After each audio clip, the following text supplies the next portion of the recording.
Бүгін Шалада Куатыргы кәгаз комбинаты генераль директоры, Дәүләт Советы депутаты Владимир Бестолков белән хушлаштылар. Хушлашу энергетик мәдәният сарайында узды. Владимир Иванович 2011 елдан бирле комбинатны җитәкләде. Остазы Сергей Титов эшен дәвам итте. Мәрхүм белән хушлашырга килүчеләр аның кешелекле һәм ярдәмчел булуын ассызыклады, талантлы һәм энергияле җитәкче булуын әйтте. Владимир Бестолковны ГЭС бистәсе зиратында Сергей Титов янәшәсенә җирләделәр. Алкоголь сату буенча закон бозу очраклары узган ел белән чагыштырганда 60%-га арткан. Иң күбе сыраны рөхсәт ителмәгән вакытта саталар. 1 сентябрьдә исерткеч эчемлекләр сату буенча тагын бер закон гамәлгә керәчәк. Ул энергетиклар сатуга кагыла.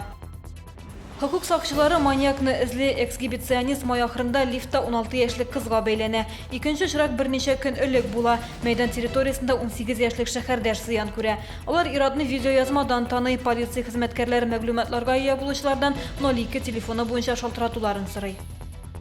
Парк һәм скверларны шәһәр җитәкчелеге контрольгә алырга кушты. Чаллыда җирләр аз, шуңа күрә яшел зоналар муниципалитет резервына кертелергә тиеш, диде Наил Мәфдиев. Бу сорауны шәһәр советы утырышында да караячаклар.